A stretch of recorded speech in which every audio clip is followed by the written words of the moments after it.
Hello everybody, Ian, Starship Adventures, and today an update on the Logbook of the World and related systems at the American Radio Relay League and the status of them and what's going on as far as we know today.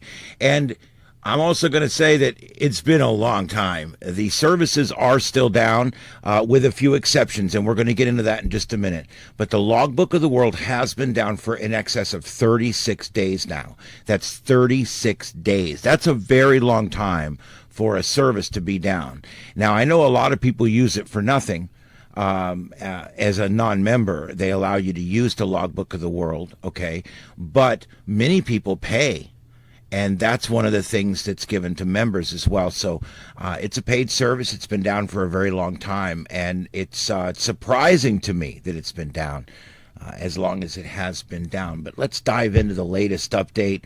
2 updates ago, they got real snarky about all of our members wanting to know about what's going on, and they kind of made it sound jerky to me that they were not happy that some of their members were demanding information. Well, you as a paid member, especially paying $59 and not even getting a printed magazine anymore, I think that you have the right to bitch and you have the right to know.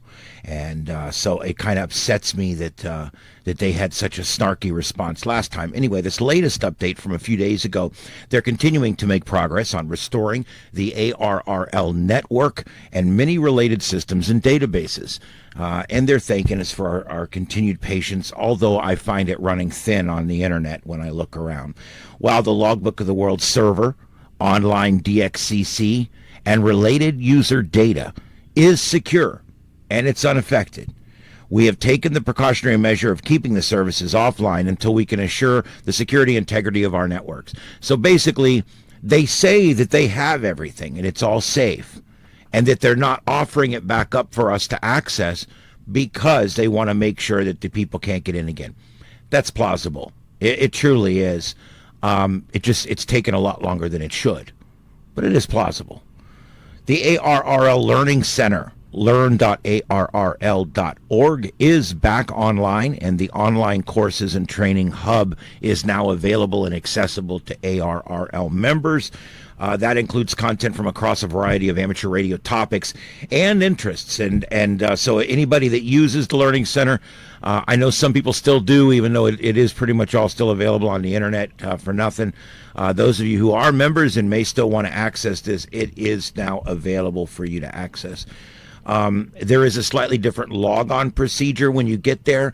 You need to put in your email address and click Forgot Password, okay? That's how you get back into the Learning Center. You're going to have to go in and basically through the new gateway, you're going to have to create a new password. And it's not that big a deal. Just click Forgot Password, create it. They'll send you an email, click the link, and you'll be able to have access back to your Learning Center for those of you who are ARRL members. Let's see here. They say when everything is fully restored, they'll let you know how, if that's going to continue or if they're going to go back to the old system. The ARRL Field Day, apparently the Field Day is coming up in just a couple days here, at the time of the taping of this and the release. It's a couple days. It's coming up this weekend on June 22nd and 23rd. And that's the Field Day, or as many of us call it, Summer Field Day. And the arrl.org/field-day, why they would put that dash in there, I don't know. It makes it so hard. But you can go to that website, and they do have the resources to help you prepare for your participation this year in Field Day. They are also going to accept, your submission of your logs afterwards as well. All that's working. The ARRL Volunteer Examiner Coordinator is continuing to process amateur radio licenses applications to the FCC. They are still running a few weeks behind, but they are getting them caught up. So I've had a number of people reach out to me both through email and through the comments in these videos saying that they're waiting on their call sign for weeks and weeks and weeks. And that's sad considering I had my call sign within 2 hours of taking the test, and I talked on the repeater on the way home. Let's see here. They've processed all the applications. A few days ago, they had gone through June 12th. So depending on where you are in the queue, I can only assume they're getting close to being caught up at this point. They say they're down to about 2 business days. So that's not bad. We're getting close. The new amateur extra class question pool will be effective beginning January 1st. The new extra class exam booklet designs will be supplied to VE teams as soon as possible. Teams may also contact the VEC at the ARRL after June 1st for an emailed version of it. And that's basically all they've told us. So as far as Logbook of the World goes, it's still down. And the online DXCC program is still down as well. And they do say, the big news here is, that came out of this latest update, is they are confirming that your data is secure and that everything there is okay, and that you, when they do restore connectivity, that your confirmations will still be there. I'm more worried about who got people's information. They are not really talking about this. All this information, pages and pages of information, but they don't really tell us what we need to know. Where our credit card, because I paid with a credit card the 1 year I was a member of this fiasco. I paid with a credit card.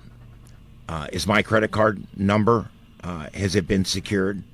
Has it been copied? Is it out there now? And should I be doing something? They should let you know for sure that your data has not been compromised. They came out at one point and said all of our data is public information. And what they mean is that your radio license, your call sign, your first, middle, last name, your address, public information. That's correct. But required to be an ARRL member is also your date of birth, your members of your family's names, okay, and your email address and several other pieces of information that may not necessarily be public domain, as well as your credit card, your security code, and your expiration date. So there's a lot of information that the club does have that's not public information, and they haven't really been forthcoming. Even if those systems were affected, we know that the membership system was affected. It was down, now it's back up. One of the first systems to come back up was the ability to take memberships and to take people's money. I think the last update said that the publications were going to be returning to being on time this month, and I don't believe there's any other updates. So we're not going to belabor this any longer. I just wanted to make sure everybody was updated out there. Logbook of the World is still down as of Thursday, June 20th. As of Thursday, June 20th, 2024, it's 36 days, 13 hours. The Logbook of the World has been down. And there's no word as to when it will be restored. But as soon as it is, we'll update you. So just check it out here. This is Starship Adventures. My name's Ian, and I hope to see you on the next adventure, provided the platform's working. We'll see you next time.